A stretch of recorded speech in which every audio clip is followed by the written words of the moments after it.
Good morning, everyone. I said good morning, everyone, once again. कुछ homework दिया था तुमको मैंने? कुछ दिया था क्या? एसएम में लिखने के लिए दिया था? एसएम में क्या दिया था? कॉर्पोरेट लेवल मैनेजर दिया था. ठीक है, कोई बात नहीं हो. Today we have to anyways finish part A and move to part D, digital payments. Last part जो तुमको थोड़ा सा टाइम पास लगेगा, उसके बाद तुमको सुनना ही पड़ेगा. अभी के लिए do one thing in your modules on to page number. Let's quickly finish the remaining models. E-commerce business models, page number 4A.15. B2B, B2C, C2C. Discuss हो गया था? अरे डिस्कस हुआ था या नहीं हुआ था? C2B, consumer to business. याद है क्या? बैंक, बाजार, उन्होंने कुछ तो लिखा था.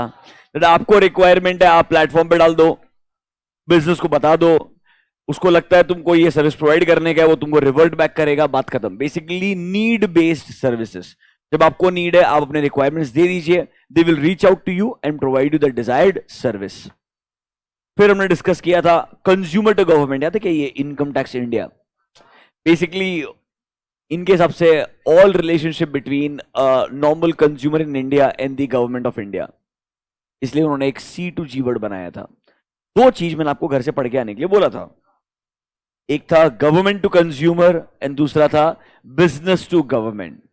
गवर्नमेंट टू कंज्यूमर मतलब बेसिकली आप चाहते हो जो आपके कंट्री के सिटीजन्स हैं उनको कुछ सर्विसेज बिना कोई स्ट्रेस के एक मोबाइल एप्लीकेशन के थ्रू या एक प्लेटफॉर्म के थ्रू इजीली प्रोवाइड कर दिए जाएं.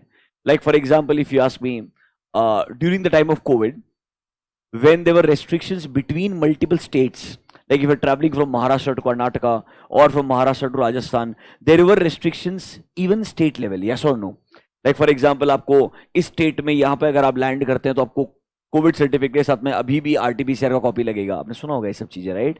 तो कैन आई से ये सब इंफॉर्मेशन, ये सब हमें इंफॉर्मेशन या यू कैन से डिजायर्ड डेटा एक स्पेसिफिक लोकेशन पे मिल सकता था, वेयर गवर्नमेंट वांटेड सिटीजन्स को बहुत ज्यादा घूमना ना पड़े, परेशान ना होना पड़े, एक जगह पे उनको ये इंफॉर्मेशन प्रोवाइड कर दिया जाए. तो आप बोल सकते हो that is government to consumer, where government wants to address the information need of consumers at a specific platform that can be called as G2C model, where government wants to provide you all this required information.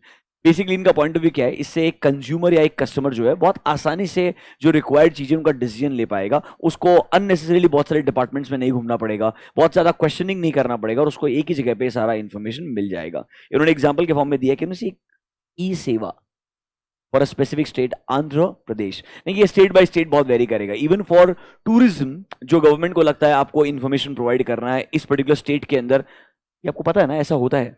उनके websites होते हैं ideally, जहां पर आपको way to stay, how to travel around, general information पूरा एक platform पे लिखा हुआ रहता है. आप उसको पढ़ सकते हैं, पर बहुत कम लोग इन जनरल यूज करते हैं ideally. But across the world ये बहुत कॉमन ट्रेंड है, जहां पर आपको लगता है कि जो भी डिजायर्ड इंफॉर्मेशन गवर्नमेंट ने एक सिटीजन तक पहुंचाना चाहिए, वो आप एक प्लेटफॉर्म पर डाल सकते हैं, आप उसको रीड करके यूज कर सकते हैं. Even when you applying for a citizenship abroad, for example आपको सिटीजनशिप अप्लाई करना है किसी और कंट्री के अंदर, तो कहना इसे उसके रिगार्डिंग में मेरे को रूल्स एंड इन्फॉर्मेशन पढ़ना होता है. वो भी एक डिजायर्ड प्लेटफॉर्म बनाया जाता है हर कंट्री का आइडियली. वहां पर आप पूरा इन्फॉर्मेशन रीड करके, अंडरस्टैंड करके ये डिसाइड कर सकते हैं कि आपको क्या एक्शंस लेने चाहिए. In general it's basically information from government to a consumer, that is called as G2C model. एक दो पॉइंट पढ़िए मेरे साथ में, देखो. This allows consumer to provide feedback और ask for information about government authority from public sector. Consumer can reach higher authority without going around in the cities. किसी को रेस्पेक्टिव पर्सन तक जाने का जरूरत नहीं है, एक प्लेटफॉर्म पे ही आपको इंफॉर्मेशन मिल जाएगा. मेन ऑब्जेक्टिव क्या है? To reduce the average time for fulfilling citizens request for different services which is provided by the government. मतलब वो जो सर्विस प्रोवाइड करता है वो एक प्लेटफॉर्म पे लिख के दे देगा, रेस्पेक्टिव लोगों के कॉन्टैक्ट डिटेल्स दे देगा, ताकि आपको बार बार अलग अलग लोगों के पास जाने के बजाय, डिपार्टमेंट टू डिपार्टमेंट घूमने के बजाय एक प्लेटफॉर्म पे ये इंफॉर्मेशन मिल सकता है. That model is called as G2C, basically information from government to consumer. ये अंडरस्टैंडिंग के लिए था, बाकी कुछ ग्रेट है नहीं. Can we go next? Assume कर रहा हूं पढ़ के आए थे ये चीज. आए थे पढ़ के, लास्ट वाला बिजनेस टू गवर्नमेंट।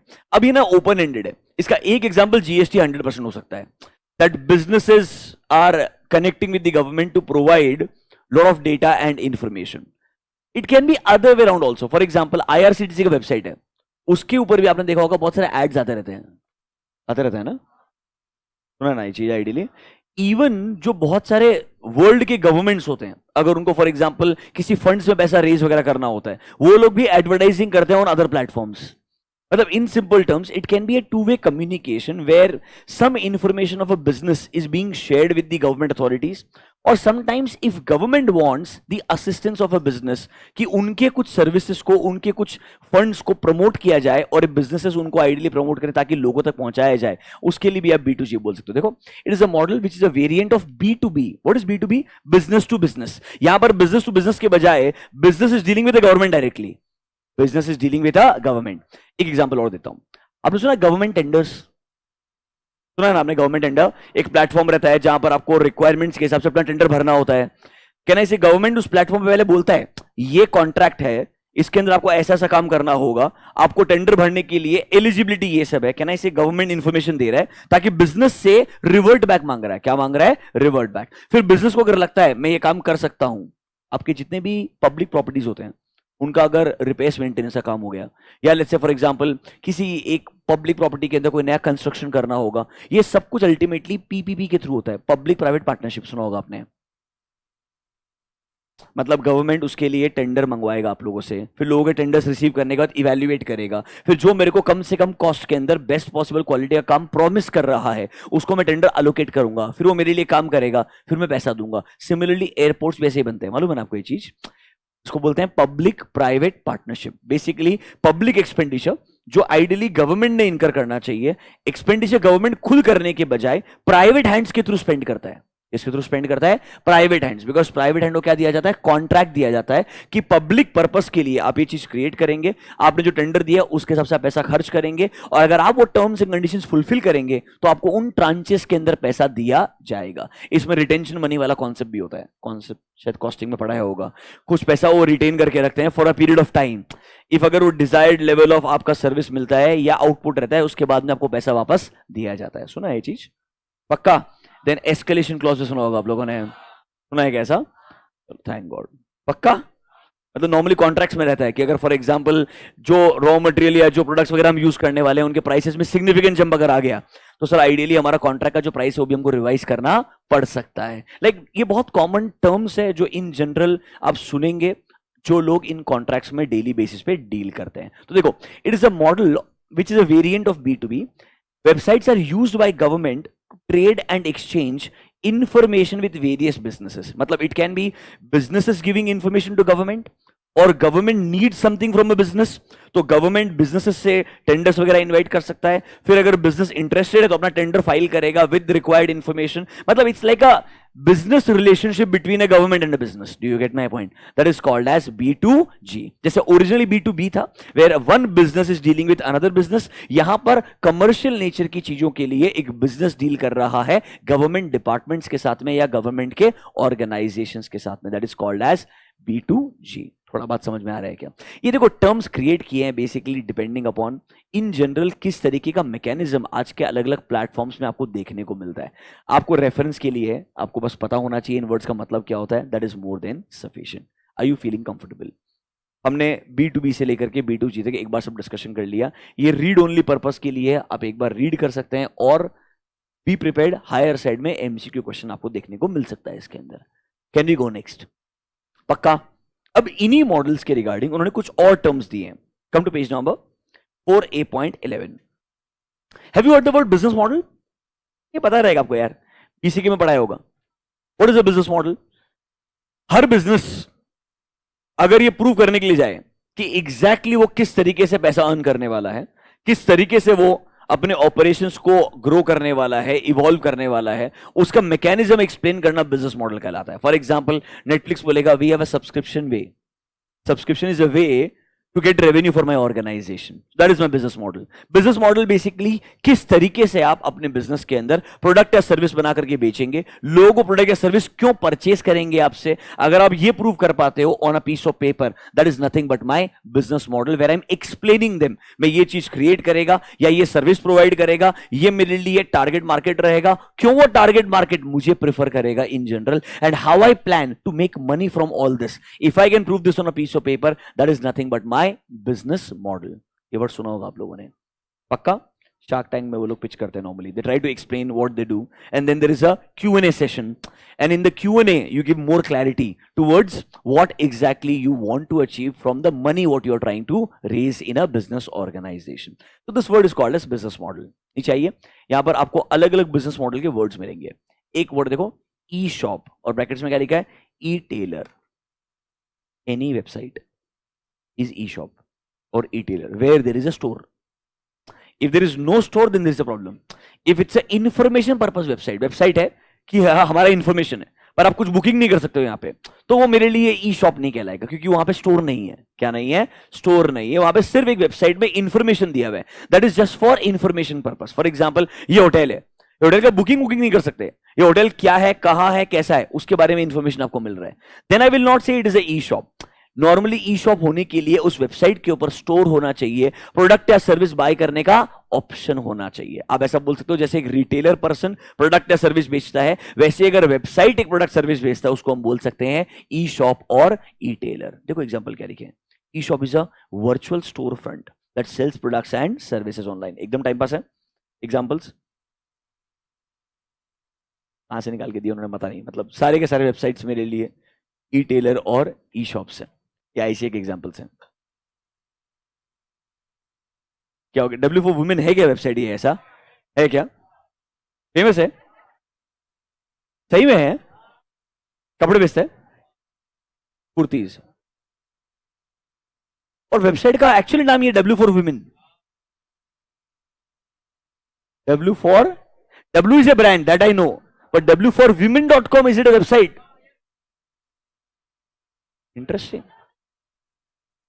मतलब और उनका प्रॉब्लम हो गया, they can never diversify, they can not diversify into men wear. मतलब मे भी उनको करना ही नहीं होगा.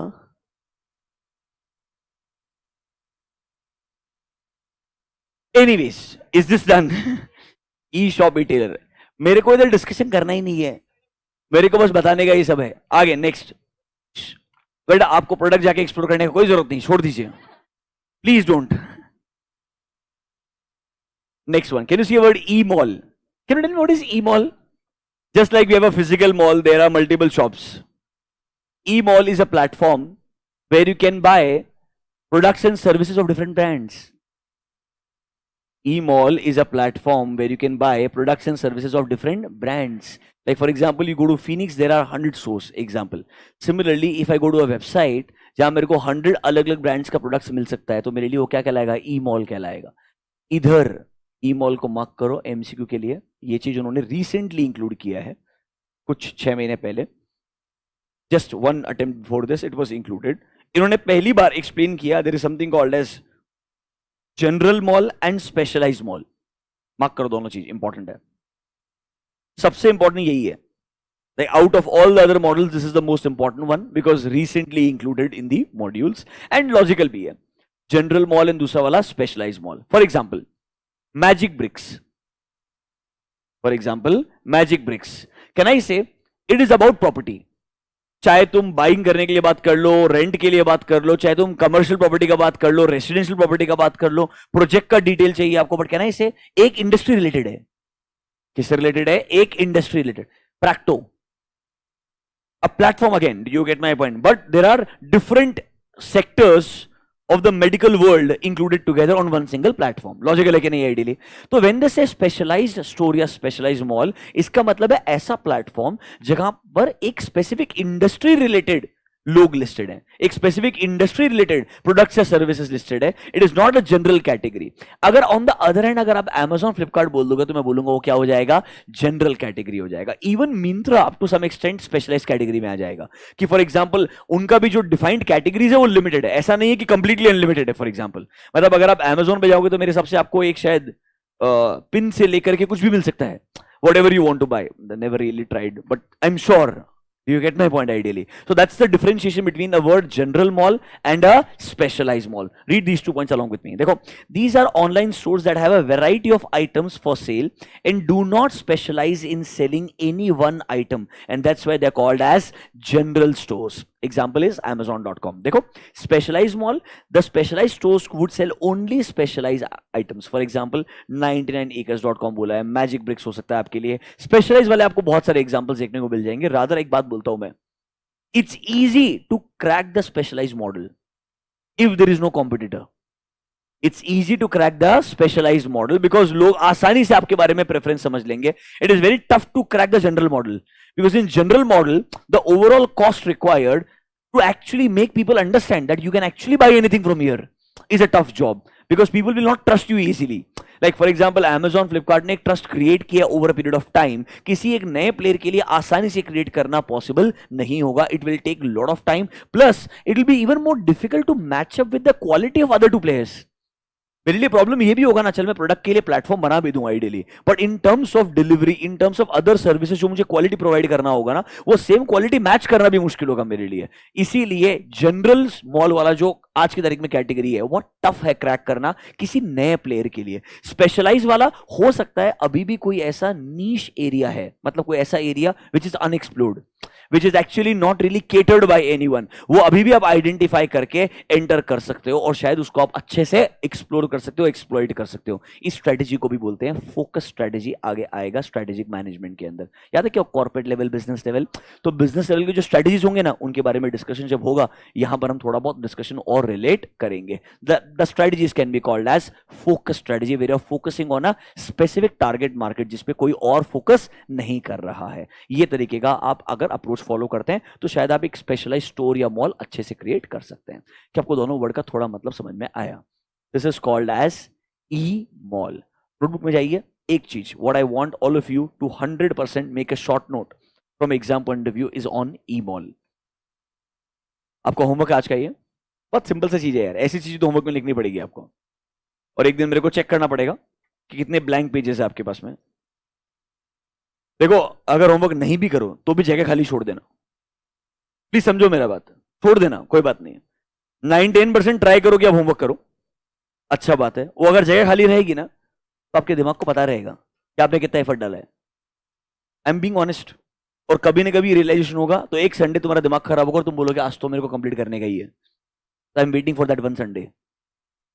You get my point? अगर जगह ही नहीं रहा तो तुम्हारे दिमाग को क्या लगेगा? All is well. I don't want you to think like that. Please give a next heading. Short note on e-mall. कल का लास्ट डिस्कशन क्या था? वो खत्म हो गया था ना, टेक इंफ्रास्ट्रक्चर वाला पार्ट. That is over. हाँ, नेक्स्ट हेडिंग है ये, शॉर्ट नोट ऑन ई-मॉल. इसके ऊपर एक मेरे को 1.5 लाइन के अंदर बेसिक इंट्रोडक्शन चाहिए. 2 कैटेगरीज चाहिए उसके बाद में, what is general mall and what is specialised mall. एक एक एग्जांपल दोनों का, more than sufficient, we are done. मतलब ये ना वो 2 मार्क या 3 मार्क क्वेश्चन है जो अलग से आ सकता है. इन जनरल यहां पे कभी 4 मार्क या 5 मार्क के लिए क्वेश्चन आना बहुत ही मुश्किल है, क्योंकि डोंट फॉरगेट पूरे चैप्टर का जो वेटेज है वो 10 मार्क है. समझ रहे हो क्या मेरा बात? मेरे को पूरे चैप्टर से पूछने के लिए 2 क्वेश्चन है. The probability of asking such a general concept is very, very low. I'll be very honest with you. Very high chances on a higher side. This can be a MCQ question. या कोई 2 या 3 mark के लिए अगर एक option के अंदर create कर रहा है वो क्वेश्चन, तो वो आपके लिए बन करके आ सकता है. इसलिए आपको इसके ऊपर एक शॉर्ट नोट आना चाहिए. प्लस ये चीज ना पहले मॉड्यूल में नहीं था, इसको 6 महीने पहले मॉड्यूल में इंक्लूड किया है. इट्स बीन हार्डली 1 अटेम्प्ट कि आपके सिलेबस में आया है. ऐसी चीजें थोड़ी ज्यादा फोकस में रखनी चाहिए. ICAI normally has a tendency of asking such amended aspects multiple times in first 2-3 attempts. इसलिए थोड़ा केयरफुल रहने का है. Is that clear to you? पक्का? फर्स्ट लाइन लिख दोगे. देखो, for example an e mall is nothing but a collection of e shops on a single internet address. मतलब एक सिंगल प्लेटफॉर्म के ऊपर मल्टीपल अलग अलग ब्रांड्स के प्रोडक्ट्स एंड सर्विसेज अगर आप सेल करते हो, it is nothing but e mall. फिर आप उसको 2 कैटेगरी में डिवाइड कर दोगे. One will be general mall, second will be specialise mall. At least अब समझ में आ रहा है कैसे आपको इन जनरल समराइज करना होता है, कैसे लिखना होता है. थोड़ा कॉन्फिडेंस आ रहा है क्या? एकदम बेसिक लेवल वाला चैप्टर शुरू किया, चैप्टर 1 शुरू भी नहीं किया, इसीलिए जानबूझ के. आई वॉन्टेड, पहले 10-15 दिन तुम्हारा दिमाग को बहुत ऐसा लगे चलो ठीक है एक्सेप्टेबल है, क्योंकि जब चैप्टर 1-2 आएगा तो फिर तुम्हारा अकाउंट्स, कॉस्टिंग, एफएम सब आ जाएगा।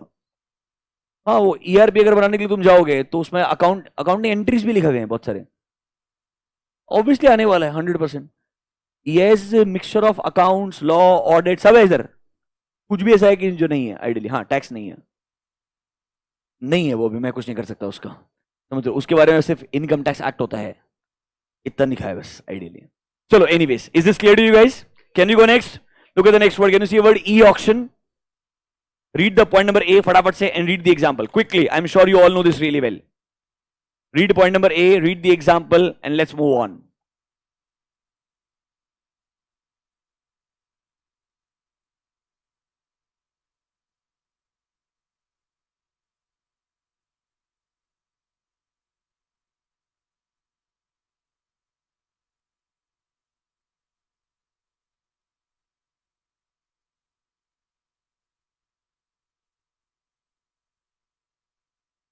टाइम पास पक्का?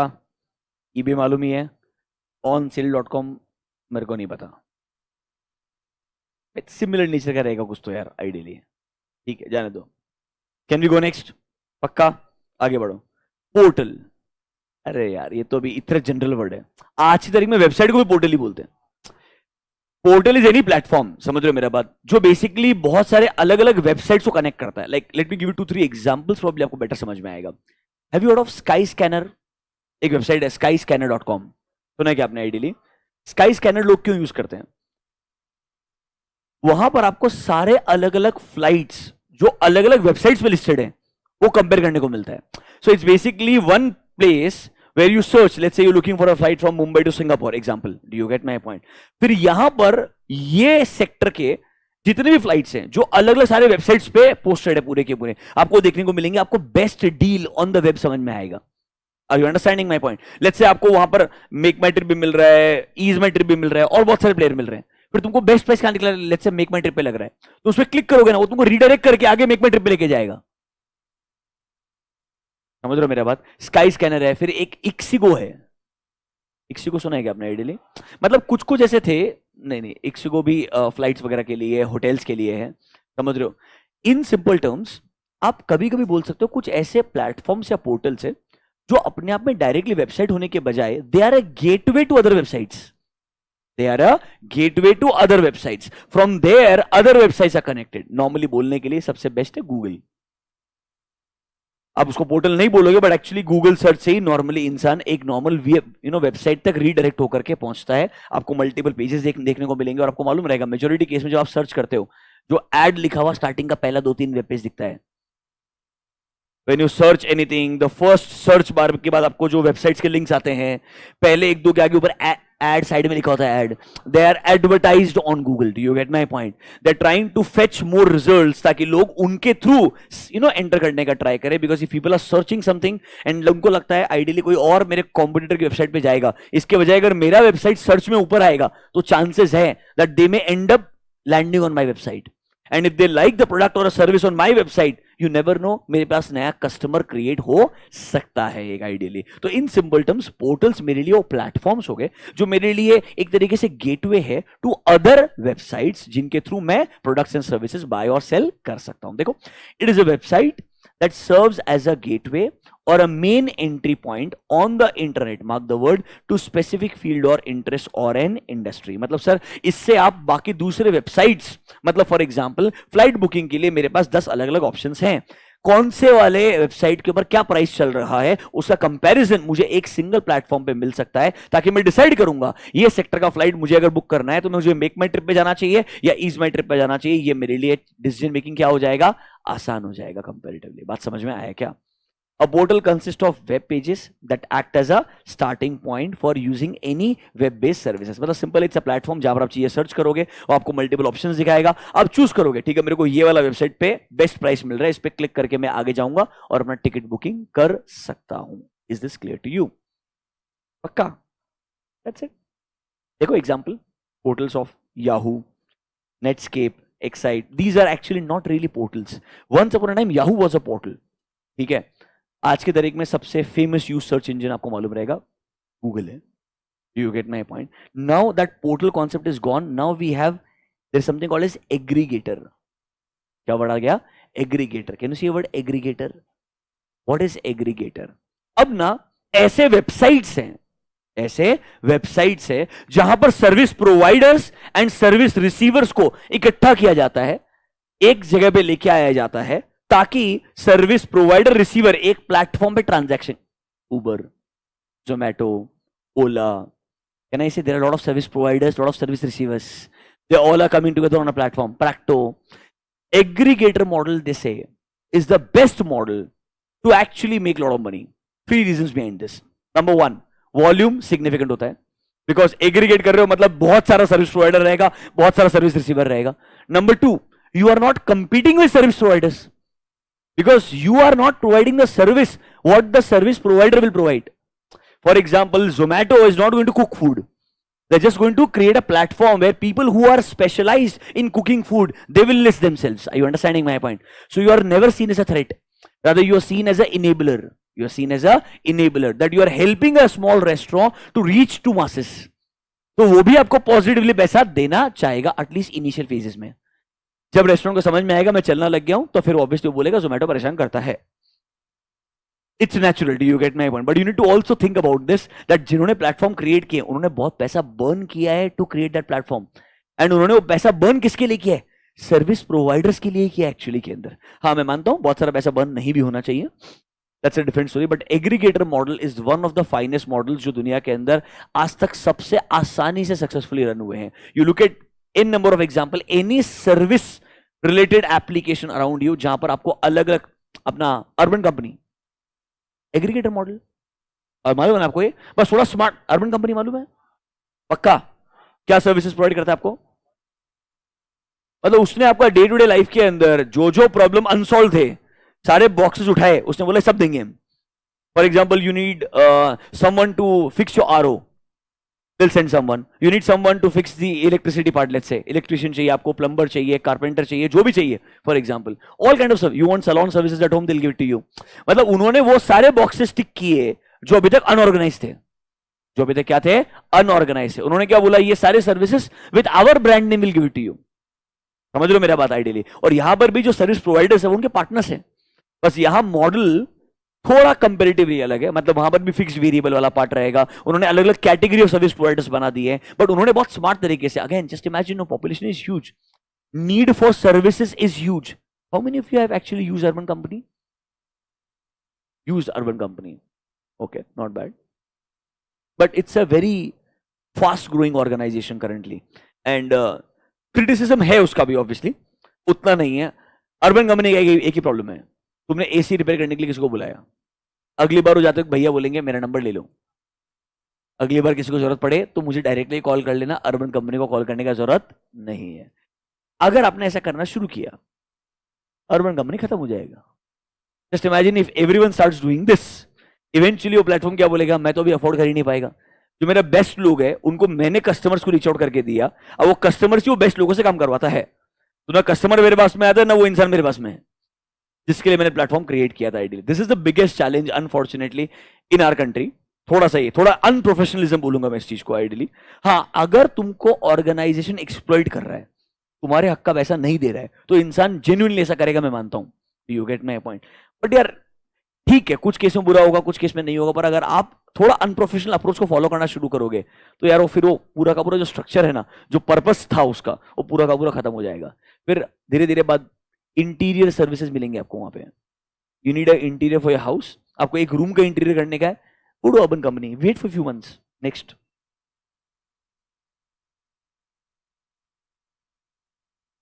नेक्स्ट बॉक्स अर्बन कंपनी का. So there is a friend who works in Urban Company head office Bangalore. They are very aggressive. They might be coming up with an IPO very soon. Very, very aggressive. They believe Indian market is such lucrative market. क्योंकि people were always deprived of good service. Now they're done bargaining with unorganized sector people. For example, electrician. They bargain with every point. Her point का कितना रुपया लगेगा, समझ रहे हो मेरा? छोटा पॉइंट, बड़ा पॉइंट, इसका 200, इसका 600, समझ रहे हो मेरा बात? वो बोले we are done. I don't want to bargain. At least in cities, people are thinking that it doesn't make sense to actually call someone whom you know. It all because you have to bargain, and it's tough. It is always better to call someone from a platform where you don't have to bargain at all, because platform has already decided this for you. Are you understanding my point? So it is picking up significantly. Volumes are good ideally, and they are thinking aggressive expansion into all those sectors जो अभी भी untapped है पूरे के पूरे completely. मतलब it's a good way to look at it. Let's see how it goes. Eventually तो again it's a platform. Very difficult to predict how it will work out, because again हमारा approach और service provider का approach equally important है. Platform बहुत अच्छा होगा, बहुत seamless होगा. अगर दोनों पार्टी interested नहीं है तो उस प्लेटफॉर्म का कोई रेलेवेंस नहीं बचेगा. That is called as buyer aggregator. The word should not be buyer aggregator if you ask me. It is a aggregator model. It is a aggregator model. That is the real word what we use. It is called as limitless company. Aggregator models को limitless companies बोलते हैं. क्यों limitless? क्योंकि वहां पर revenue का कोई limit नहीं होता है. You don't have to define, because these services are of recurring nature. So many service providers, so many service receivers, और आप बोल ही नहीं सकते हो कि मेरा रेवेन्यू का लिमिट इतना मैक्सिमम है. यहां पर ऐसा नहीं है कि मैं एक वेबसाइट पे 15 प्रोडक्ट ही बेच रहा हूं. 15 प्रोडक्ट का टारगेट मार्केट 1 लाख है, तो मैक्सिमम इतना लोग खरीद सकता है. ऐसा है ही नहीं है. आपका पूरा पॉपुलेशन आपका सर्विस रिसीवर हो सकता है. समझ रहे हो मेरा बात? आपके सर्विस प्रोवाइडर अलग अलग कैटेगरीज के हो सकते हैं. आपके पास में डाइवर्सिफिकेशन का 100% पूरा स्कोप हो सकता है. मतलब बेसिकली कोई लिमिट आप डिफाइन नहीं कर सकते हो इस ऑर्गेनाइजेशन की ग्रोथ के लिए. नॉर्मली एग्रीगेटर मॉडल्स इसलिए प्रेफर किए जाते हैं. That's called as aggregator model. देखो, they bring together large number of individual buyers so that they can get different types of savings by privilege of large volume buyers. मतलब in simple terms वो एक platform पे सारे जिनको services चाहिए उन सबको लेकर के आएगा. पीपल हु वांट सर्विस उनको एक साथ में लेके आएगा. People who want to buy something उनको एक जगह पे लेकर के आएगा. एंड सर्विस रिसीवर आने के बाद सर्विस प्रोवाइडर्स जो है उन्हें दिखाएगा. अगर तेरे को अच्छा क्वालिटी सर्विस प्रोवाइड करने का है, इमीडिएटली कस्टमर चाहिए, you have to come to my platform. मेरे प्लेटफॉर्म पे ऑलरेडी सर्विस रिसीव करने के लिए लोग बहुत ज्यादा है. I just need service providers. You get my point. आपका बार्गेनिंग पावर बेटर होता है और प्लेटफॉर्म का ग्रोथ अच्छा होता है. बहुत सारे एग्जांपल्स है. Zomato is one of them. Is aggregator model clear to you? पक्का? Next one, can you see virtual communities? अरे फेसबुक ग्रुप सुना होगा आपने यार. For example you are travelling somewhere, कोई दूसरे कंट्री में पढ़ने के लिए जा रहे हो आप, तो वहां पर अब रहने के लिए आपको लोग ढूंढने पड़ेंगे. You know that there are groups on Facebook. I am sure Pune के लिए भी रहेगा यार. There are Facebook communities where you can be part of those groups. At least you get to know everything around the area, so that you can make better decisions. You can take help of people. मालूम है ना ऐसा आपको? पक्का? Facebook groups. That's my virtual communities. Similarly, आप अपने website पे भी कम्युनिटी बना सकते हो. Like for example, just imagine we can do this. कि आपको एक काम करेंगे, वेबसाइट के ऊपर एक स्पेसिफिक लॉगिन दे देंगे. LinkedIn for एकत्वम, कि अपने जितने भी बच्चे पास आउट होकर के आगे गए, they can help the people who are going to pass for getting articleship. Do you get my point? For maybe getting a job post qualification. What? It's nothing but एक alumni group बनाने का. आपको हर एक college का, हर एक university का alumni group होता है. उसको कम्युनिटी बोल सकते हो आप. And it's nothing but my virtual community. ये वर्ड सुने ना आप लोगों ने? पक्का? पक्का? Next word, e marketing. Important mark करो एमसीक्यू के लिए. सेकंड वन, ई मॉल के अलावा e marketing. Second one which can be important. ये डेफिनेशन फटाफट से पढ़िए. आपको सारे तरीके सब कुछ अच्छे से मालूम है, मुझे कुछ बताने का जरूरत नहीं है. तो डेफिनेशन पढ़ के इग्नोर करो. Process of marketing a product और a service using the internet. There are lot of ways, you all know this really well. You can market through social media. That is also e-marketing. You can market through other platforms. You can market your website on the Google advertisements के through ideally. मतलब there are n number of ways by which आपका internet के ऊपर presence रहना चाहिए. या आप बहुत सारे ब्लॉग्स लोगों को बोल सकते हो कि आपके प्रोडक्ट्स के बारे में बात करें. तो when people read about you, for example कोई एक ऐसा चीज आप खरीद रहे हो, आपको मालूम नहीं है वो कंपनी वो प्रोडक्ट नॉर्मली कौन से कंपनीज बनाते हैं. फॉर एग्जांपल जैसे आपको ट्रिमर परचेस करने का है. अब ट्रिमर के सबसे बड़े 5 अच्छे फेमस कंपनीज क्या है? You will do a Google search. Answer नहीं पूछ रहा हूं, गूगल सर्च करोगे तो गूगल सर्च तुमको बहुत सारे ब्लॉग्स और आर्टिकल मिलेगा, right? You will read about the company. In general you will get to know about the company and the product. It's nothing but marketing for you only. And generally they are paid. Generally they are paid. पक्का? ठीक है. Next 2 word बचा है. एक word e procurement और दूसरा word है ई distribution. कोई एग्जाम्पल वगैरह कुछ नहीं दिया, मैं आपको एक्सप्लेनेशन देता हूं कि इनका पर्सपेक्टिव क्या है, लिखने का ऑब्जेक्टिव क्या है। सबसे पहले word E distribution. Have you heard of Zomato hyper pure? Pure, क्या बात करें, तुमको मालूम रहेगा यार, वो बस तुमको नाम नहीं मालूम रहेगा।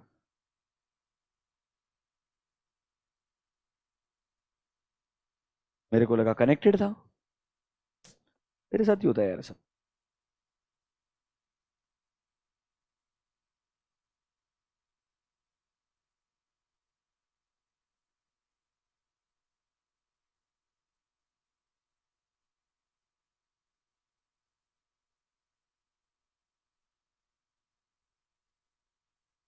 सही में नहीं मालूम तुमको इसके बारे में?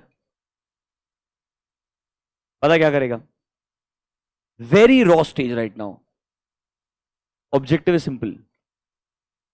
सारे रेस्टोरेंट्स मेरे लिए पार्टनर्स है। रेस्टोरेंट से खाना हम जोमेटो के प्लेटफॉर्म पे कस्टमर्स को प्रोवाइड करते हैं। जोमेटो को फूड कुक करने के लिए, जोमेटो नहीं, जोमेटो के पार्टनर्स को फूड कुक करने के लिए ग्रोसरी, फूड आइटम लगता होगा। What if Zomato starts providing that also to the partners, that तुमको 50 अलग अलग वेंडर से सामान खरीदने के बजाय तुम एक काम करो ना, तुम्हारे लिए एक अलग प्लेटफॉर्म बनाते हैं, उधर जाओ, तुमको तुम्हारा 15 दिन का जो राशन चाहिए एक साथ में ऑर्डर प्लेस कर दो। समझा क्या मेरा बात? This is called as Zomato hyper pure. This is created only for restaurants, और you can say you can say अपना क्लाउड किचन्स, जो लोग आपके लिए खाना बना करके वेबसाइट के ऊपर सेल करते हैं, उनको जो भी ग्रोसरीज चाहिए या मे बी इंग्रेडिएंट्स चाहिए, वो सब कुछ आपको एक सिंगल प्लेटफॉर्म पे मिल जाएगा। आपको 50 अलग अलग वेंडर से डील करने का जरूरत ही नहीं है। पनीर के लिए किसी और के पास जाने का जरूरत नहीं है, आपको टाइप ऑफ जो मसाला चाहिए उसके लिए किसी और के पास जाने का जरूरत नहीं है। Place all your order at one single place. And दूसरा फायदा क्या है पता है क्या? एक पॉइंट क्या, तो पता है क्या बोलेगा? तुम्हारा जो पैसा है ना उसमें तुमको हमको क्रेडिट पीरियड भी दे देंगे। तुमको क्या दे देंगे? Credit period. तुम्हारा जो मंथली सेल्स रहेगा उसमें से कट कर लेंगे। रेस्टोरेंट के लिए लॉस क्या है? बेनिफिट ही रेस्टोरेंट के लिए।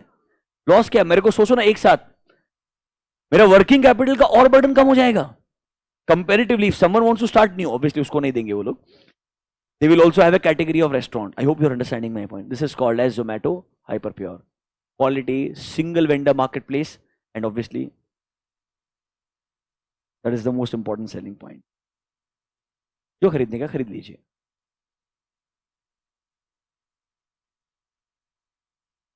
अभी के लिए जाने दीजिए। आई होप आपको बात समझ में आया बिजनेस मॉडल क्या है। Can I say it can act as a e procurement as well as e distribution. उल्टा सोचो, procurement for the restaurant person from one platform. Procurement का मतलब क्या होता है? सामान लेकर के आना। तो एक रेस्टोरेंट के लिए जो जो इंग्रेडिएंट्स चाहिए वो सब इंपॉर्टेंट कोर रॉ मटेरियल हो गया पूरा का पूरा, वो तू प्रोक्योर कर सकता है एक प्लेटफॉर्म से। और एक प्लेटफॉर्म ही तुझे सब कुछ डिस्ट्रीब्यूट करके दे रहा है। एक प्लेटफॉर्म में तुझे ये सब कुछ करके दे रहा है, डिस्ट्रीब्यूट कर। तो the same two words, e procurement and e distribution, reconnect हो गया। E procurement and e distribution. थोड़ा बात समझ में आया क्या आपको? आइडियली पक्का, seriously what I am talking about, पक्का समझ में आया ना? हालांकि इनका बिजनेस अभी फिलहाल अभी बहुत ही बेसिक लेवल पे, but this can be the next most important step. Zomato also needs to diversify eventually. वो सिर्फ हेवीली डिपेंडेंट अपने एक ही बिजनेस मॉडल पे नहीं रह सकता है। उसके लिए स्ट्रॉन्ग कॉम्पिटिटर ऑलरेडी एग्जिस्ट करता है। अगर उसको जेन्युइनली अच्छा वैल्यूएशन रिटेन करना है, सस्टेन करना है, उसको प्रूव करना पड़ेगा that they can become profitable before anyone else actually are expecting on paper. अगर लोग 2025 से प्रॉफिटेबिलिटी एक्सपेक्ट करते तो मेरे को उसके एक साल पहले प्रॉफिटेबल बनना है, तब जाके मैं और हायर वैल्यूएशन बैक कर पाऊंगा। वरना एक स्टार्टअप बिजनेस के लिए जो लॉस मेकिंग बिजनेस है, current situation, the way world is acting towards them, finally they should have acted earlier also. But जैसे .com बिजनेसेस जिनके वैल्यूएशन बहुत स्काई रॉकेटेड हो गए थे, लोग जैसे उनको क्रिटिसाइज कर रहे हैं, अगर वो प्रॉफिटेबल नहीं बनेंगे उनके लिए बहुत ज्यादा मुश्किल हो जाएगा फ्यूचर में और पैसा रेस करना। So they need to find different ways by which they can achieve their goals faster comparatively, because they become profitable on day one. You will see, मतलब जो वैल्यूएशन और जो बात करने वाले लोग हैं उनका पूरा नजरिया बदल जाएगा। एंड उनके लिए बस प्रॉब्लम है एक बार प्रॉफिटेबल बनना. वंस दे डू दैट, अगर उन्होंने अपने वॉल्यूम्स मेंटेन भी कर लिए ना, they will clock in such good numbers after that. Because just imagine, will you ever stop ordering food online now? I don't think so. It is irreversible. I am not saying it will grow significantly every year, but it will not fall also. It is going to become irreversible. Rather, more and more people. तुम अगर Indian economy के बारे में पढ़ोगे ना, India is becoming a hub of KPOs. You know what is KPO? BPO is business process outsourcing and KPO is knowledge process outsourcing. और बेटा मेरा बात सुनो, it is very positive for India for a change. And honestly बोल रहा हूं, after COVID things have changed. सुनो, KPO क्या होता है आपको मालूम रहेगा, सिर्फ एक शॉर्टकट में बताता हूं आगे आने वाला रेफरेंस के लिए. And why it is actually beneficial for our country and how this entire system is actually towards that direction. ये थॉट प्रोसेस सुनने का ट्राई करना 2 मिनट के लिए. जितना भी यूएस यूरोप का बड़ा कंपनीज है, उन्हें बहुत सारा बैकएंड का काम करवाना होता था, जो काम कोई भी कहीं भी बैठ के कर सकता था. तो उन्होंने इंडिया में ऑफिसेस खोलने शुरू किए. यहां पर हमारे पास में बीकॉम ग्रेजुएट्स, इंजीनियर्स, बीटेक, जो भी आप क्वालिफिकेशन करते हैं, उसके बाद इमीडिएटली जॉब मिलना, हाई पेइंग जॉब बहुत टफ हो रहा था. इन केपीओस के ऑफिसेस के अंदर, मतलब आपको अपना नॉलेज आउटसोर्स करके प्रोवाइड करना है पेरेंट एंटिटी को. पेरेंट एंटिटी यूएस में हो सकता है, यूरोप में हो सकता है, कनाडा में हो सकता है, कहीं पे भी हो सकता है. समझ रहे हो मेरा बात? क्या सर्विस प्रोवाइड करना है ये ऑलरेडी डिफाइंड है. मुझे बस लोगों को ट्रेन करना है, आपको ये सर्विस प्रोवाइड करना है. इट्स जस्ट दैट ये काम इतना मैकेनिकल नेचर का था, ये काम इतना सिंपल नेचर का था, हमें लगा इंडिया में आसानी से हो जाएगा. हमको ये सेम काम के लिए दूसरे डेवलप्ड नेशन में हायर करना बहुत एक्सपेंसिव है. If I want to hire a same quality वाला person in US, the amount of money what I will pay is going to be 5 to 10 times more than what I will pay in India.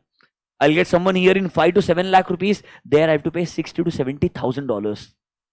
Are you understanding my point? एक almost 7 to 10 times का जो gap है, वो gap का मेरे को फायदा मिलना चाहिए. तो मैंने ऑफिसेज इंडिया में खोलने शुरू किए, सारे के सारे लोगों को यहाँ पे हायर करना शुरू किया. एक ही प्रॉब्लम था, फाइनली इंडिया में लोगों को रियलाइज हुआ ये काम बहुत बोरिंग होता है, बहुत मैकेनिकल होता है. लाइक हमें बस इंस्ट्रक्शन दिया गया, हमें वो फॉलो करना होता है. You get my point? So people were started criticising कि अगर आपको अपना करियर शुरू करने का, don't go to a KPO. You get my point? Go to a front end job, don't go to a back end. This became the norm. Like everyone in India जो advice करता वो हमेशा बोलता था back and वाला कुछ भी है तो मत लेना, सिर्फ मैकेनिकल काम रहेगा, फ्रंट एंड वाला तो लेना. Do you get my point? Now there is going to be a change. I tell you why.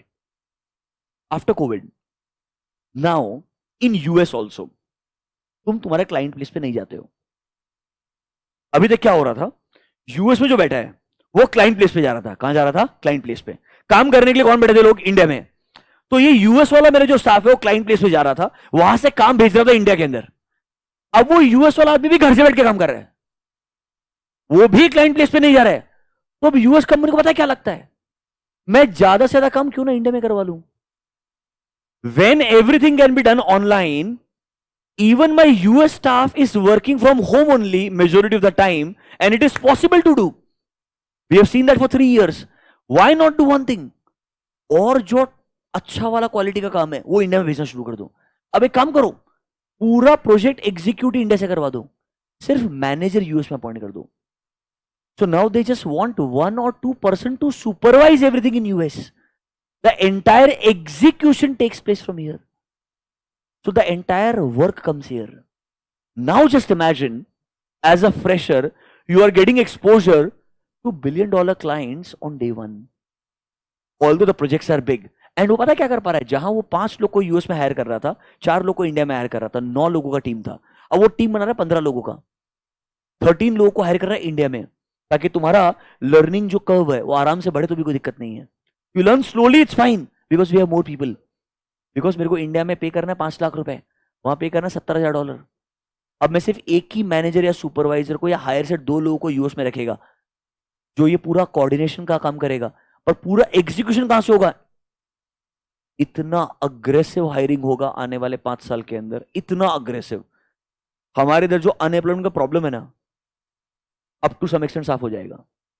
If you have decent education, any professional qualification, और बेस्ट पार्ट पता है क्या है, वहां तो डिस्क्रिमिनेशन ही नहीं है. तो सीए है, एसीसी है, सीपीए मेरे लिए बराबर है. समझा क्या मेरा बात? तेरे को अकाउंटेंसी का अंडरस्टैंडिंग होना चाहिए, तेरे को बाकी गाइडेंस हम दे देंगे, काम तेरे को हम करवा लेंगे। समझ में आया क्या मेरा बात? साइन किधर भी करना नहीं है, साइन तो वही एक आदमी करेगा जो यूएस में बैठा है। I hope you are understanding my point. तो सर्टिफिकेशन रिक्वायरमेंट खत्म हो जाएगा पूरा का पूरा, वो काम अभी भी वही कंट्री में होने वाला है, बस पूरा का पूरा काम यहाँ शिफ्ट हो जाएगा। इससे यहां पर इनफ्लो बढ़ना शुरू होगा पैसे का भी। Are you understanding my point? And these people are going to go here only, these people are not going to go down now. अब सडनली जस्ट इमेजिन, मैं बोलता हूं ऑन द फर्स्ट जॉब अगर आपका अर्निंग कैपेसिटी 25,000 से jump होकर के 50 जाएगा, 75 जाएगा, it is a more human tendency to look for more convenience and comfort, and that convenience and comfort will be contributed by these platforms. That's why it's again a cycle pura ka pura. That's why these platforms are betting on India for next 5 to 7 years. If this kind of growth comes to our country, then just imagine the kind of volume these people will have, and majority of the companies only places the order. अगर आप हैदराबाद, बैंगलोर, बड़ा cities में अगर आप जाएंगे, majority जो इनका order base होता है पूरा का पूरा, या तो एम्प्लॉइज कंपनी में जो काम करने वाले हैं वो अपने पर्सनल पर्पस के लिए, या अपने ऑफिस के दौरान एम्प्लॉइज ऑर्डर करते हैं। So if a company is paying, who cares about the service charges? I hope you are understanding my point. Who cares about the cost? And don't forget the company is paying in USD. I hope you are understanding my point. So $1 is equal to my service charges. अरे it's a system पूरा, अगर तुम सही में सोचने के लिए जाओगे, इट्स अ पूरा का पूरा cycle which will have a very significant value addition. Again this is what people think, this what people are writing, let's see how it actually spans out. अभी के लिए वापस आ जाइए, e distribution and e procurement. एक एक point को mark कर रहा था, मार्क कीजिए, लेट्स क्लोज दिस।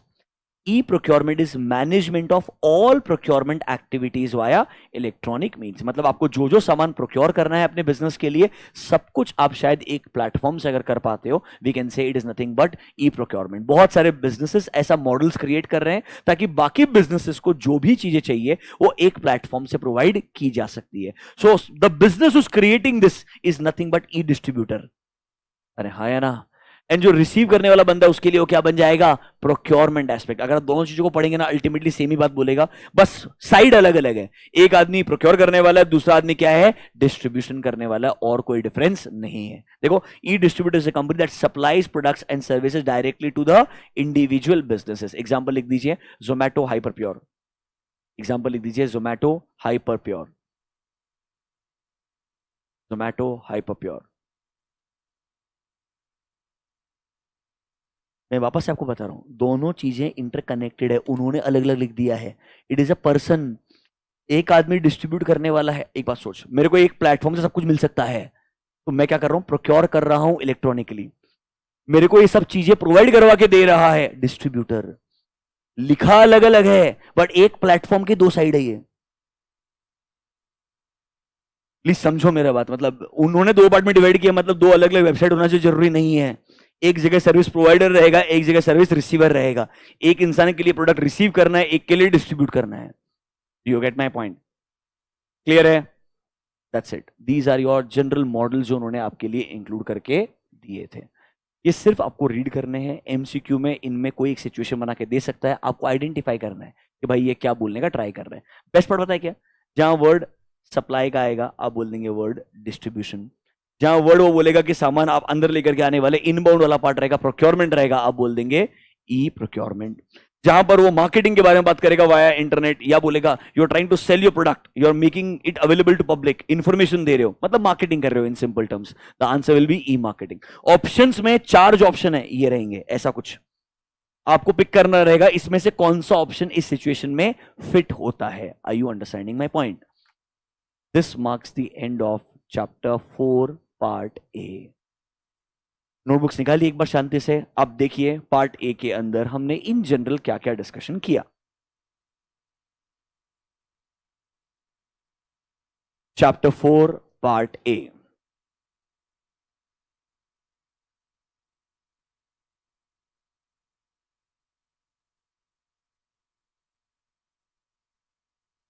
देखो, traditional commerce, e commerce, difference था एक चीज, बेनिफिट्स ऑफ ई बिजनेस था, अरे हाँ है ना। तीसरा कंपोनेंट्स ऑफ ई कॉमर्स। 3 चीजें कोर फोकस अगर किया, खत्म। मेरे को पढ़ाने में हर पार्ट बहुत टाइम लगेगा, there is a reason behind this, मतलब क्योंकि मेरे को तुमको हर इंपॉर्टेंट चीज लिखवा के देने का है। It is a very time consuming process. Do you get my point? अगर सिर्फ एक्सप्लेनेशन वाला पार्ट होता तो अभी तक हम 2-3 पार्ट खत्म कर चुके होते हैं। बट प्रॉब्लम क्या है, स्टार्टिंग में तो एटलीस्ट आपको आदत डालना पड़ेगा ना। Yes, there will come a point in time जहां चीजें बहुत ही आसान होगी। मेरे को मालूम है लिखने का कोई जरूरत ही नहीं है आइडियली, तो मैं सिर्फ बोलूंगा यार ये तो एक सेंटेंस ही, इसको मार्क कर लीजिए आप, that is more than sufficient. वो भी हम करेंगे अप्रोच, बट पहले चैप्टर के अंदर मैं ये रिस्क नहीं लेना चाहूंगा। आई वुड वांट एटलीस्ट आपका एक हैबिट डेवलप हो कि आपको इस तरीके से हर पार्ट में से इंपॉर्टेंट क्वेश्चन ढूंढने हैं, उसको समराइज करना है। कुछ जगह पे ऐसा आएगा जहां मैं आपको जेन्युइनली खुद से भी समराइज करने के लिए बोलूंगा, बट उसके लिए एक बार अगर आपका आदत बन गया तो आप ये कर पाएंगे, ऐसा मेरा एक्सपेक्टेशन है। Can we go to the next part?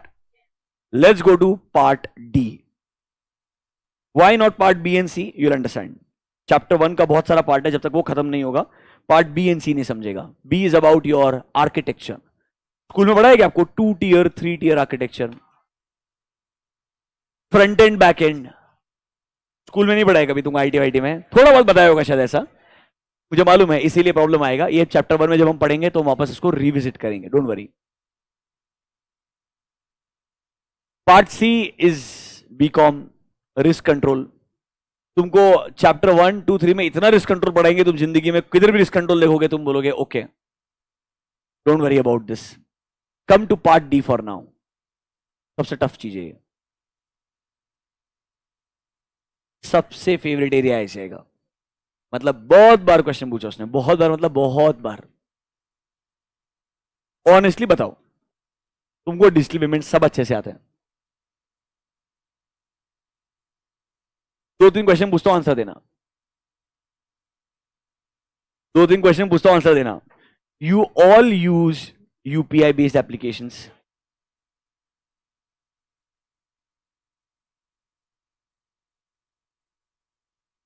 What is full form of UPI? Unified payment interface. पक्का? गवर्नमेंट ने बनाया, मालूम है ना? NPCI, national payment corporation of India. मालूम है आपको ये चीज ना? आरबीआई के अंडर ही आता है, national payment corporation of India. They developed UPI ताकि डिजिटल ट्रांजैक्शंस इंडिया में पागल जैसे बढ़े, और लिटरली पागल जैसे बढ़े। स्टैटिस्टिक्स देखे क्या आपने? क्रेजी स्टैटिस्टिक्स है। मतलब अगर आप एनपीसीआई की वेबसाइट में जाकर के ऑनलाइन यूपीआई ट्रांजैक्शंस का वॉल्यूम देखोगे ना, इट्स क्रेजी। मतलब number of transactions are like 6-7 billion. Number of transaction, amount नहीं बोला, 6-7 बिलियन ट्रांजैक्शन। और पॉपुलेशन कितना है अपना? तुम समझ रहे हो ना मेरा बात? कितना पॉपुलेशन है अपना? तुम दिन में 5-5 ट्रांजैक्शन ऐसे फेंकते हो। समझ रहे हो मेरा बात? आइडिया नहीं। और ये मेजोरिटी कंट्रीब्यूशन ना, ये 15 साल से 20 साल के लोगों का है। समझ रहे हो मेरा बात? मेजोरिटी कंट्रीब्यूशन 15 से 20 का है, मैं तुमको सच्ची बता रहा हूं। मेरे हिसाब से यूपीआई बेस्ड ट्रांजैक्शंस में मेजोरिटी कंट्रीब्यूशन तुम्हारा है। How many of you still pay by cash everywhere? How many of you still pay by cash everywhere? Majority places, चलो कैश स्टिल। सीरियसली? क्यों ऐसा?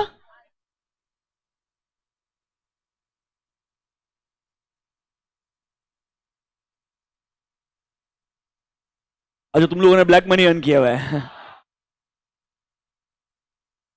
मतलब 18 साल के हुए नहीं टोटल। ब्लैक मनी अर्न करने का कोई एज नहीं होता है, I understand. But don't you think life is so simple without cash?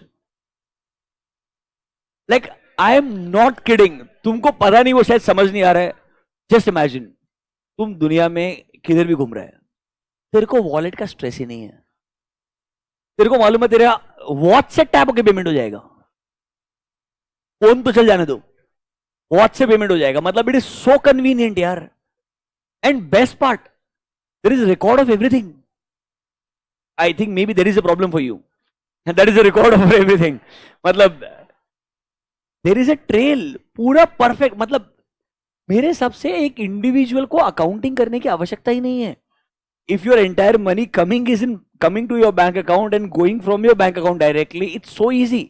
कोई स्ट्रेस ही नहीं है आदमी को जिंदगी में। मतलब मेरे को ऐसा लगता है personally, if you ask. And in the coming years is a very, अच्छा ऑनलाइन वाला भी कुछ लिख रहा है। सर वो घर वाले बोलते हैं कि अगर कैश नहीं तो लाइफ इज सिंपल विदाउट, अच्छा life is simple without money also.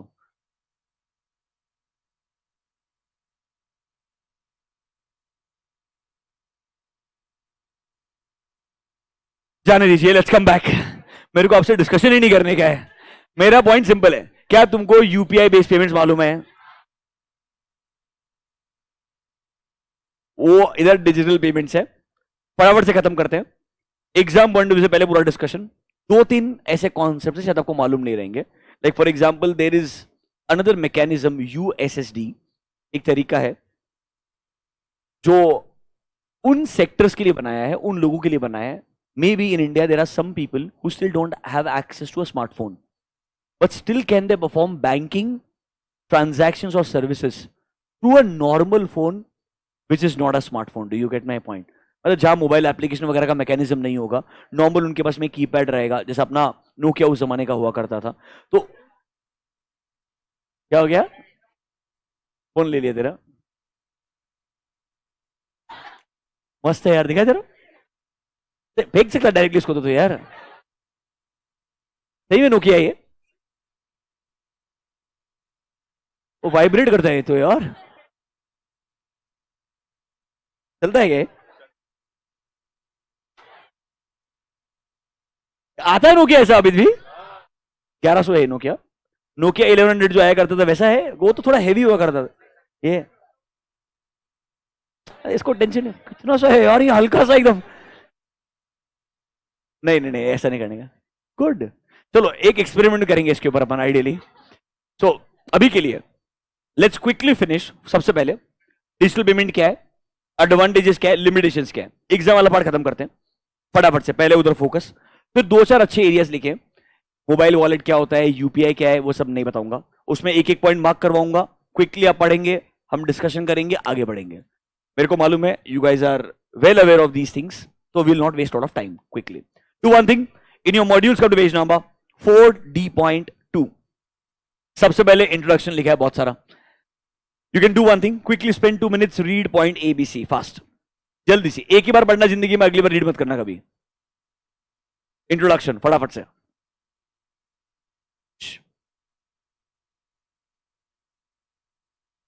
जल्दी पढ़ो एक बार।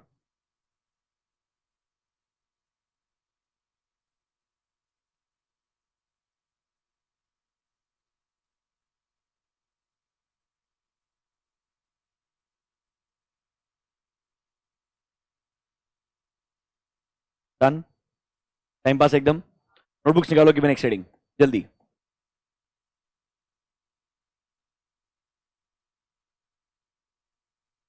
Digital payments,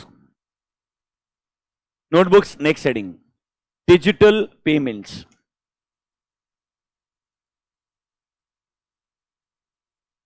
Digital payments. Under that, point number 1. In digital payments,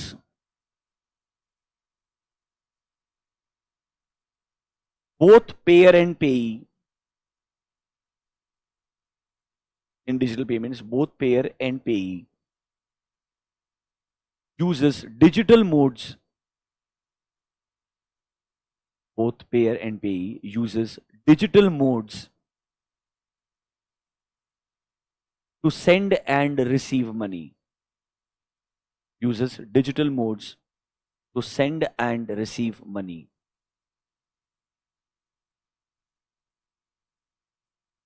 Point number 2. Time pass है, सिर्फ इंट्रोडक्शन के हिसाब से लिखने का यार, लिखना पड़ता है एक point. Point number 2, advantages of digital payments. Point number 2, advantages of digital payments.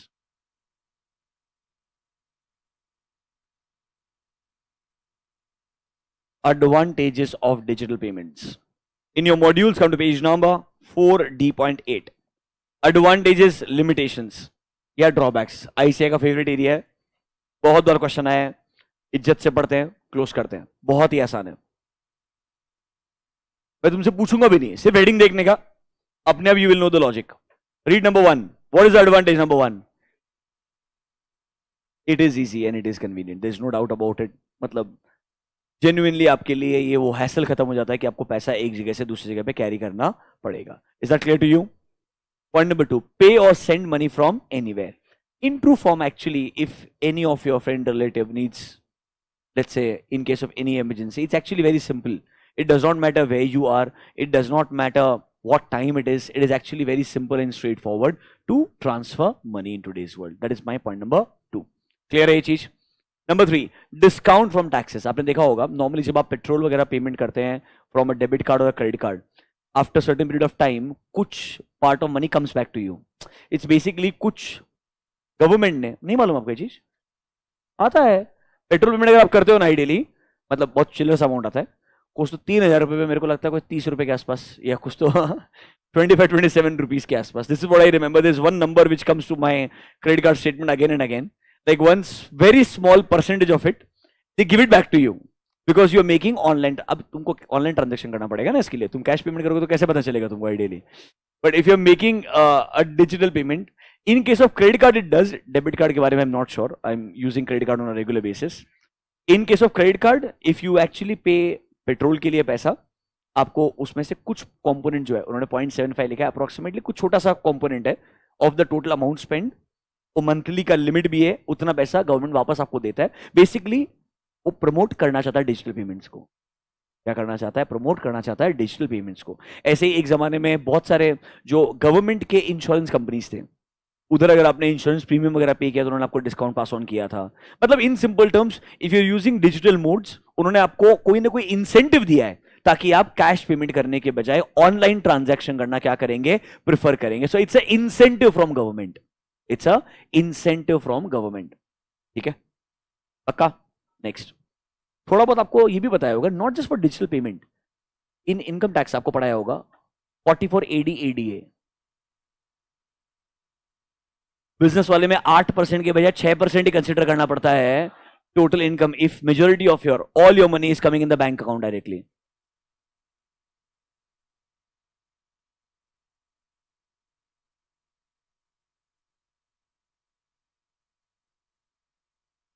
पता है ना? पक्का ना? एप्लीकेबिलिटी ऑफ टैक्स ऑडिट पे नहीं जा रहा हूं मैं. दैट इज 44 ED, मतलब वो आगे है. That is different. मतलब ये तो तुम्हारा अकाउंटिंग वाला पार्ट हो गया, फिर ऑडिटिंग वाला पार्ट आएगा. एप्लीकेबिलिटी ऑफ टैक्स ऑडिट, उधर भी एग्जाम्पशन दिए उन्होंने. Will go there. अभी के लिए next point. Can you see a word? नहीं, ये यहां पे नहीं, टेंशन मतलब, तो मैंने ऐसे बोला. Written record. There is a record of every transaction ideally. That is the best possible advantage. Next one, can you see a word? Less risk. Do you agree with that? There is less risk. मतलब ये उस point of view से है कि आपका wallet चोरी हो सकता है. Do you get my point? देखो, digital payments have less risk if used wisely. If user loses mobile phone or debit card, credit card or Aadhaar card, no need to worry a lot. No one can use your money without mobile pin or fingerprint in case of Aadhaar. Less risk. Next. Can you see a word? Competitive advantage to a business. हाँ, business को बहुत फायदा है यार, obviously. मतलब if you look at businesses which are thinking about scaling, we talked about it. E-commerce के अंदर online payment का फायदा यही है, बहुत सारा लोग वो प्रोडक्ट सर्विस सिर्फ उस जल्दबाजी में या रश में परचेस कर लेता है, शायद उसको उसका जरूरत भी नहीं होगा, या वो एक कन्वीनियंट पेमेंट ऑप्शन दे पाता है एज अ बिजनेस, जहां पर आप मंथली बेसिस पे पैसा कलेक्ट कर सकते हो बिना कोई मेजर एडमिनिस्ट्रेटिव कॉस्ट के. वरना अगर आपको मंथली किसी से रेंट या सब्सक्रिप्शन कलेक्ट करने का है, the amount of people needed to manage that actually will be very very tough job. इसके बजाय अगर आपका प्लेटफॉर्म है, सब्सक्रिप्शन मॉडल है, रिकरिंग पेमेंट एक्सेप्ट अगर आप कर सकते हो, तो बहुत आसान हो जाता है एक बिजनेस के लिए to collect this money on a timely basis. The last one is environmental friendly. It eliminates the use of paper.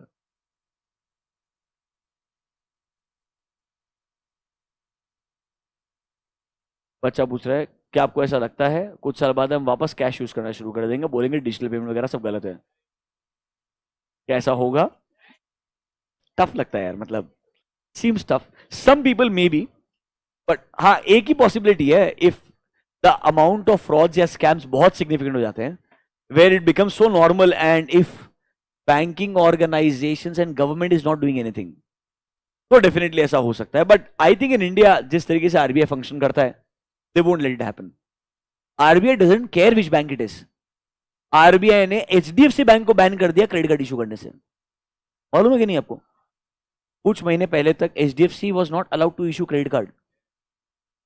उनका इंटरनेट बैंकिंग के अंदर इतने बग्स आए थे for period of time. RBI said you just get this fix first, and in the mean time related to credit card there were certain problems. आप नया credit card issue नहीं कर सकते। एचडीएफसी बैंक को मना किया, जो उस जमाने में इंडिया का हाईएस्ट कार्ड इशूइंग बैंक था। उसको बोला तुमको, और ऐसा 5-10 दिन के लिए बैन नहीं किया, महीनों के लिए। That is why ICICI bank picked up. Are you understanding my point? क्योंकि सेकंड स्ट्रॉन्गेस्ट प्राइवेट बैंक हमेशा से आईसीआईसीआई बैंक था। Now it is becoming the other way around. Now ICICI bank, even from stock price point of view, even from performance point of view, people are betting more on ICICI Bank in general. But ICICI Bank को support बहुत सारी चीजों का मिला। This was one of that, कि मतलब actually में HDFC bank technologically थोड़ा सा क्वेश्चन किया गया बाय द रेगुलेटर इटसेल्फ। और अगर रेगुलेटर क्वेश्चन करता है तो लोगों को डाउट आएगा थोड़ा बहुत यार, आइडियली। हालांकि HDFC बैंक ने इंप्रूव किया, वापस आरबीआई को रिपोर्ट सबमिट किया, बराबर से सैंक्शन लिया, अब उन्होंने वापस क्रेडिट कार्ड इशू करने शुरू कर दिए। और एटलीस्ट उनका जो रेस था उसमें एक लैग तो आ गया ना बीच के अंदर, आइडियली।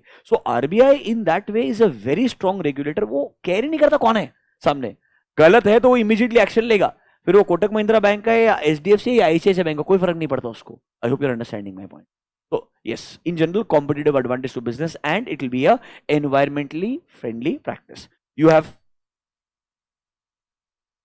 नहीं ये तो होमवर्क में लिख सकते हो ना, ए टाइम पास एकदम यार। पक्का? कैन यू फिनिश ड्रॉबैक्स फटाफट से? नेक्स्ट आ जाओ, ड्रॉबैक्स। ये तो तुमको अच्छे से रियलाइज होगा। पहला पॉइंट मजाक उड़ाने के लिए नहीं है, it can be possible, difficult for a non technical person, it's still a fact. There are some people जिन्होंने एक्चुअली में अगर बहुत पहले से कभी मोबाइल एप्लीकेशन या वेबसाइट यूज नहीं किए होंगे, उनके लिए चैलेंजिंग हो सकता है। It is absolutely fine, and शायद उन लोग के लिए more than anything it's a challenge mentally, because they are still not confident about it, and they don't want to trust a technology with their money, because they have trusted people with their money for life, and it's not easy. You can't ask them that you have to change this tomorrow morning itself. हाँ, कुछ लोगों ने Google पे वगैरह आसानी से accept कर लिया, बट स्टिल आप ये नहीं बोल सकते हो सारे डिजिटल पेमेंट्स वो लोग ऑनलाइन करेंगे। उनके लिए शायद वो चैलेंजिंग रहेगा। तो सर कुछ लोगों के लिए अभी भी ये डिफिकल्ट रहेगा, जिनको सही में आदत नहीं रहेगा, और जिनको let's say they are not used to of using a mobile application on a daily basis. That is my disadvantage number 1. Number 2, can you see the risk of data? This is extremely serious. Data breaches are becoming so common. Rather, not just data breach here. According to me, the money is getting wiped out. It's not just data breach. It's basically your money is getting wiped out from your accounts, and it's becoming very, very common in the world. Unless all regulatory organizations across the world, all banking institutions, financial institutions starts thinking about it very seriously, there is a definite situation after 2-3 years on the line, there will be a question mark that if these people do not come up with more stringent actions towards these situations, तो शायद लोगों को थोड़ा वापस fear आना शुरू होगा। Because अगर ये स्कैम, या फॉर एग्जाम्पल बहुत सारे लोग ऐसा बोलते हैं कि यार, मतलब आपको मैंने वो एग्जाम्पल दिया था ना कि किसी को एक मिस कॉल आया और पैसा चले गया, दिस वॉज अ हेडलाइन, और people receiving scam calls is very common. मतलब ट्रू कॉलर बेचारा बोल रहा है मैं नहीं कर सकता अभी यार, कितने लोगों को डिटेक्ट करेगा मैं आइडियली। मतलब इतना चैलेंजिंग सिचुएशन हो रहा है, फेक कॉल्स आना, आइडियली लोगों को परेशान करना, it's becoming normal. You would have heard lot of cases where people became friends to each other on Facebook, and then they took money from them without ever giving it back. Now, because in simple terms, there is no human intervention directly, तो कुछ चीजें थोड़ी सी challenging हो सकती है। So yes, the risk of data theft is definitely there. It's very, very high. Third one, do you agree with this point? Overspending? It's a fact. Because simple यार, मतलब तुम इतना ज्यादा पैसा एक कार्ड के अंदर कैरी कर रहे हो indirectly, and it's a human nature. Sometimes it can get carried away. Do you get my point? And if it gets carried away, you have a card to pay. समझ रहे हो मेरा बात? It is possible. Have you done that? Have you done that? Good. Next, disputed transactions. मतलब simple चीज है, आपने बहुत बार सुना होगा कि यार मैंने पेमेंट किया, अरे by the way, I forgot to tell you. Remember I told you about Airtel? मेरे को बिल आया था 5,600 रुपए का। एयरटेल ने डिस्प्यूट रिजॉल्व किया अपने आप, मतलब remember I told you that I received a call from that person, उसको मैंने एक्सप्लेन किया भाई ये वाईफाई का कुछ लॉजिक नहीं है, मैंने मोबाइल डेटा यूज नहीं किया, एप्लीकेशन के अंदर इंटरनेशनल रोमिंग ऑफ था। प्रॉब्लम क्या है, मैंने उसी के नेक्स्ट डे पे कर दिया। समझ रहे हो मेरा बात, क्योंकि अपने को मालूम है मैं लास्ट डे भूल जाऊंगा, अपना क्रेडिट स्कोर खराब हो जाएगा। पेमेंट कर दिया just on the due date, yesterday was the due date, उन्होंने कल ही रिजॉल्व किया सुबह सुबह, और उन्होंने बोला ये पैसा हम आपको वापस आपके एयरटेल के वॉलेट में ट्रांसफर कर देंगे, बिना कोई कॉल के। आई एम इम्प्रेस्ड, मतलब ऑनेस्टली, मतलब जेन्युइनली मेरे को 1% भी कॉन्फिडेंस नहीं था कि मैंने सामने वाले पे चिल्ला के बात किया, मेरे को लगा ये सुनेगा भी नहीं मेरी बात को। मतलब पहले तो मेरे को एक दिन तक तो मैसेज भी नहीं आया कि रिक्वेस्ट रिसीव्ड है, मैं बोला था ना, उसने बोला था इमीडिएटली मैसेज आएगा रिक्वेस्ट रिसीव्ड, एक दिन तक तो मैसेज भी नहीं आया कि रिक्वेस्ट एक्सेप्ट किया उसने। अगले दिन कहीं तो पता चला कि उसने रिक्वेस्ट एक्सेप्ट किया था, बट दे रिजॉल्व दिस। मतलब तो argument was logical and the company acted rationally. I am glad, मतलब आइडियली मैं खुश सच्ची में, मेरे को तो कोई उम्मीद ही नहीं था, सच्ची बोल रहा 1% भी नहीं। शर्म नहीं है आदमी को यार, मतलब disputed transactions. In case the electronic money such as credit card is misused by someone else, it is very difficult to receive a refund. लिखने वाले ने इंडिया के हिसाब से लिखा है, ये फैक्ट है। बहुत मुश्किल है इधर, दूसरे कंट्री में बहुत ज्यादा आसान है comparatively.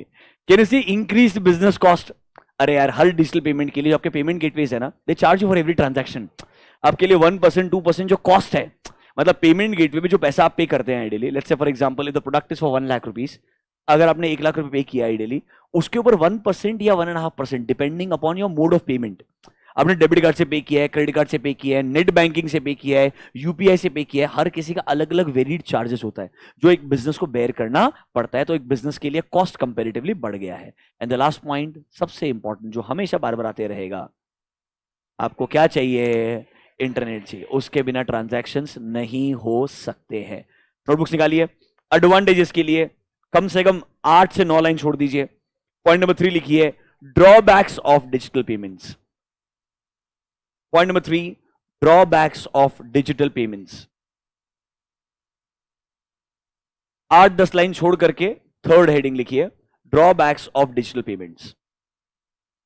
You have 3 minutes, I want all these headings. और जब तुम हेडिंग लिख रहे हो, इसको एक सेंटेंस में कन्वर्ट कर लो। It is difficult for a non technical person to do transactions by digital modes. Heading को पिक करो, सेंटेंस बनाओ। समझा क्या? मतलब ये बीकॉम लेवल है यार।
ऑनलाइन पब्लिक ब्रेक शुरू नहीं हुआ है, लिखो आंसर।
डन।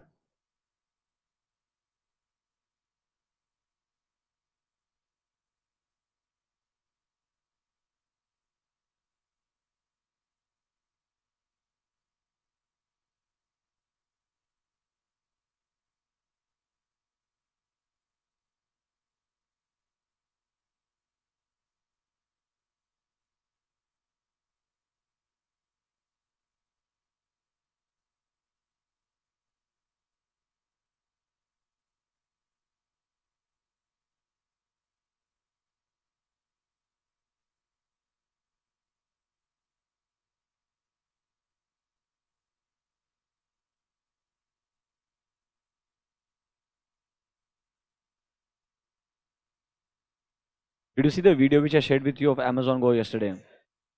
देखा करो यार, मैं ऑलमोस्ट ट्राई करूंगा हर दिन एक आध कुछ तो निकाल करके तुमको देते जाऊं। कुछ लोग को पता रहेगा, इट्स ओके, बट स्टिल जिसको नहीं पता उसके लिए तो सिर्फ ये मत देखना, उसका उसने मैकेनिज्म समझाया बाद में, how it works.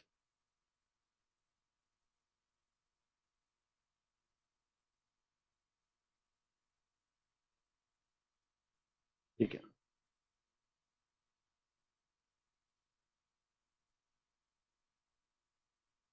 Don't you think हमारे इधर जो पार्किंग का जो पेमेंट हम करते हैं वो भी ऑनलाइन होना चाहिए? पार्किंग तो कैश में होता है ना सब कुछ। जो अपन पार्किंग के लिए रोड पे गाड़ी पार्क करते हैं, हर जगह 10-20 रुपए अपने को देना पड़ता है ना आइडियली। कभी कभी आर्ग्यूमेंट भी करना पड़ता है, 10 रुपए पर आ रहे कि 20 रुपीज पर आ रहे हैं ideally, right? Should be online normally. In other countries, if you actually see parking spots, there is a pole जहाँ पे ऑनलाइन पेमेंट करने का मैकेनिज्म होता है, नीड टू टैप। हाँ मतलब हमारे इधर क्या, ठीक है, बट मतलब तो होना चाहिए ना। ठीक है, हमारे पास वैसे पॉपुलेशन है तो कोई दिक्कत नहीं है। Anyways, thank you guys, let's take a break, will continue with strategic management. I hope you are done writing this answer, yes और no? Important part of digital payment खत्म हो गया आज। हाँ, तो वो पार्ट ए ही टफ था, मैं आपको बता रहा हूं, बिकॉज बहुत लिखा हुआ था। डिजिटल पेमेंट पढ़ाऊंगा बचा हुआ part, we will discuss the remaining portion, don't worry. But जो एग्जाम पॉइंट ऑफ व्यू से मेन चीज है that is over. Next part चलेंगे हम कल थोड़ा डिस्कशन करने के बाद। Thank you. 10 minutes you have.